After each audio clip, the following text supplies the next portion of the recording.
All right, guys, welcome back to the channel, and today we got a special guest. We got a 77 Corvette. I always thought these were coolest with side pipes. Yeah, screams America. Love it.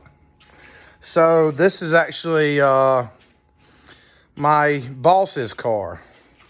He called me up and told me that basically he took the car to somebody for them to sell it for him. And when he got it back, the car no longer went in and out of gear, and it was pulling to the left. So I think he said he actually got up under here and found out that one of the bolts had come out or stripped out or broke or something on the steering, which is, holy shit, they were smoking for good dope, 77. The hell is that? Some kind of hydraulic ram assist, power steering, whatever. But yeah, so I got the car and it would not shift. You'd have to shut the car off, put it in gear, shut it back on, and when you put it back, when you did that, it was grabbing the whole time and it was moving. And so I got up under there and looked at the Z-bar link, which, yeah, we're not even gonna try to see that. The thing's buried up in there. Oh, right there. You see it now. Got in there and there's some adjustments up there where the pedal comes from the firewall to that, and it was adjusted all the way out. And I moved it a little bit more just to see. And yeah, there was no more adjustments. So the story I got was he took it to a guy to help him sell it, because he decided to sell it and the car pulls to the left and no longer goes in and out of gear. I wonder if this guy who was supposed to sell it was actually out having fun and joyriding it. Because it's a cool car. I mean, it makes all the right noises. It's got a nasty little 383 blueprint motor in it. Crate motor. But yeah, so dropped the transmission, which was a booger bear. Because the trans cross member does not come out. It's part of the car, so you got to finagle the shifter out to get the transmission to slide back far enough to get it to come out of the clutch, out of the bell housing and the clutch. So anyways, got all that out. And, ooh-wee.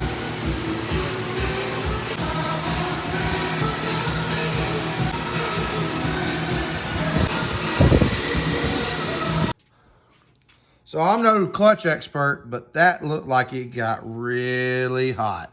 And that's the flywheel. This is the actual clutch. Man, it got so hot it turned white. And it glazed the discs over. I mean, they're a pure shiny. You can see a reflection in them. That's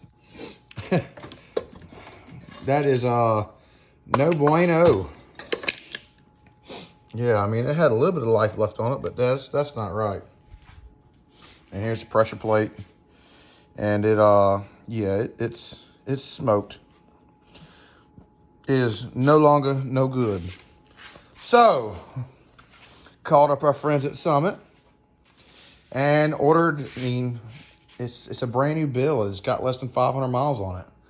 Ordered I think it's got less than, maybe it's got less than 2,000, 3,000 miles on it. Anyways, it's a brand new build. It's been broke in. It's done.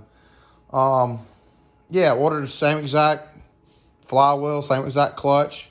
It's actually a pretty nasty little clutch. It's good for 700 horsepower. It shouldn't have done that unless somebody was doing something they shouldn't have been doing with it. We're going to get back to installing this clutch in this car, and hopefully we can get it back up and running for him, because yeah, that sucks. It sucks to have a hot rod down. All right, guys, we'll be back in a minute.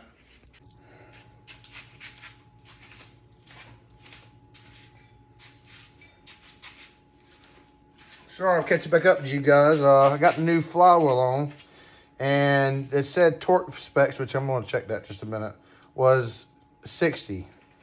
So generally you like to do 3 steps. So I've already done 20 and 40. Now I'm about to do 60.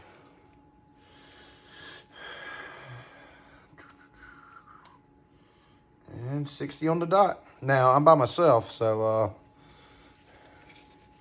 yeah, for the win. All right. So what I did is I stuck the screwdriver up here, right above this starter housing. Yeah. And this is fun by myself, but yep, there's that one. Do a cross pattern. Oh.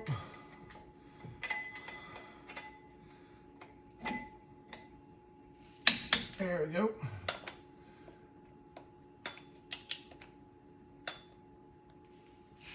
Alright.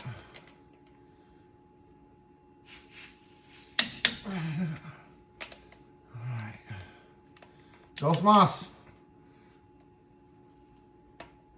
Stay on the street. Yeah. Alright, uno más.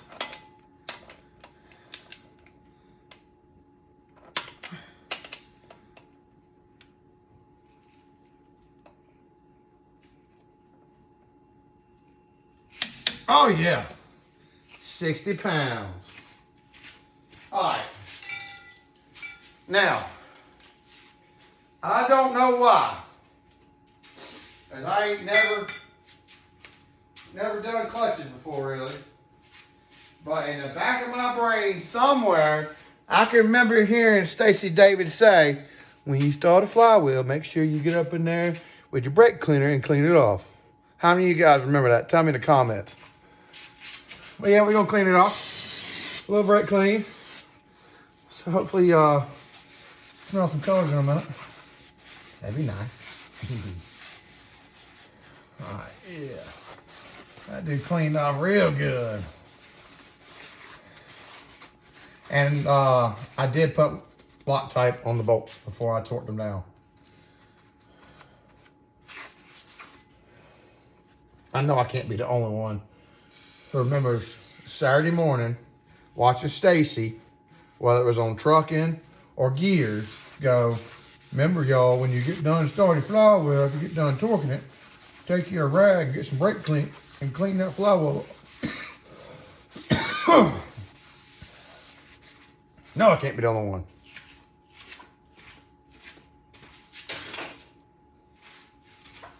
All right, next to the clutch. All right, so after I got everything unboxed and spent 20 minutes trying to figure out which side the clutch went on, when I ordered clutches from South Bend, they had motor side, trans side written on the actual clutch disc. How nice. McLeod, you're slacking. All right, so I ran it on there with my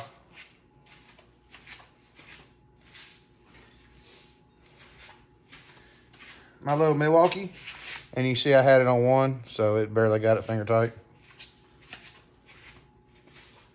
But I did that just to get the star pattern and compress it all the way down on top of there, and you can see this is sliding up freely. So now it says on the directions, these are 3/8 bolts. So you read that, it says 35 foot-pounds.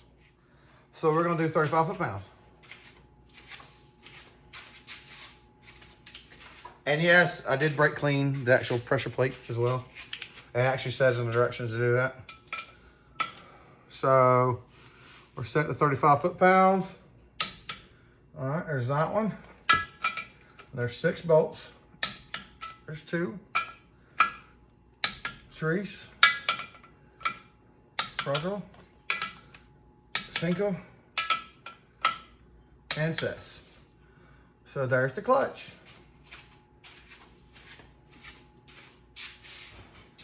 Now, I'm probably going to go clean this bell housing out real quick and grease the pivot ball up and everything else. So yeah, I'll get back with y'all in a few minutes.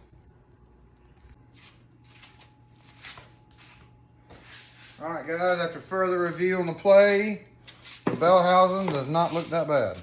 Look at that little, it's been sitting outside waiting on the clutch to get here. A little bit of oil, no big deal. Nothing severe, nothing like a rear main seal or nothing. That's a brand new crate motor, so. All right, so what I was talking about earlier about the pivot ball. Oh, make sure the boot's in there. Boop.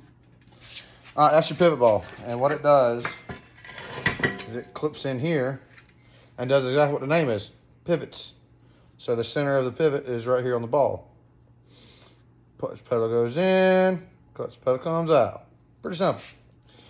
So what you want to do, and like Mom always said now,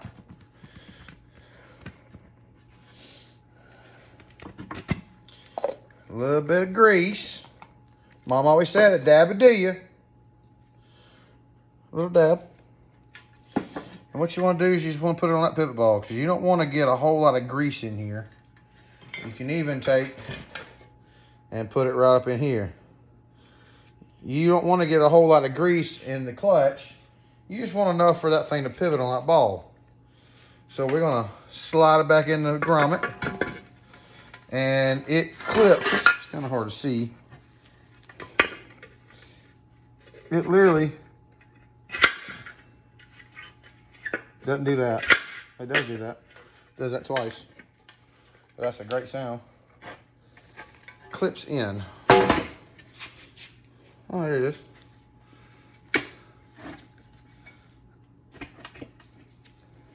Clips. Now, oh, fuck, it won't come out. It just sits there and clips in and out. Womp, womp, womp, womp, womp, womp, womp, womp. All right.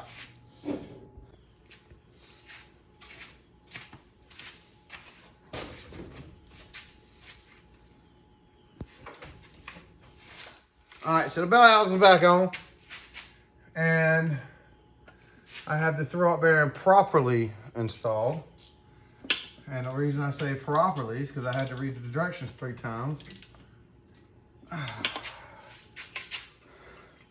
One thing about this car I will say is when I took the clutch and transmission out, all the bolts were loose.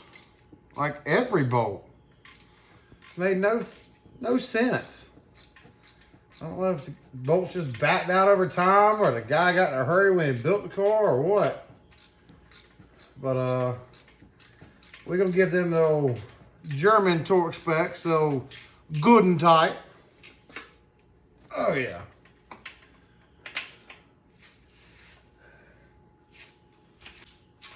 Icon, you need to make a better ratchet. I broke the last 2. Craftsman, your ratchets suck now. Especially this one.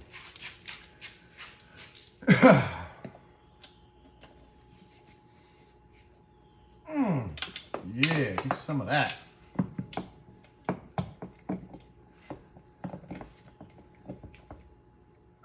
Yep.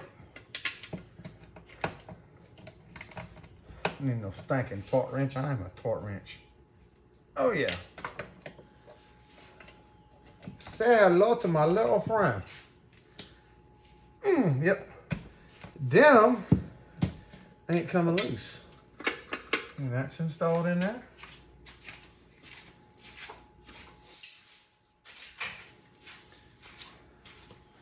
All right, now, so it gets this transmission back in the spot. We're gonna get this thing down on the ground and check it out. Fingers crossed.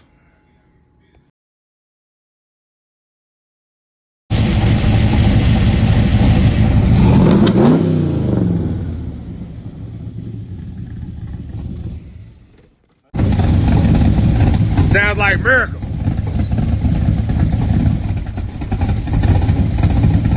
Don't let that reverse kill you, bro. There we go.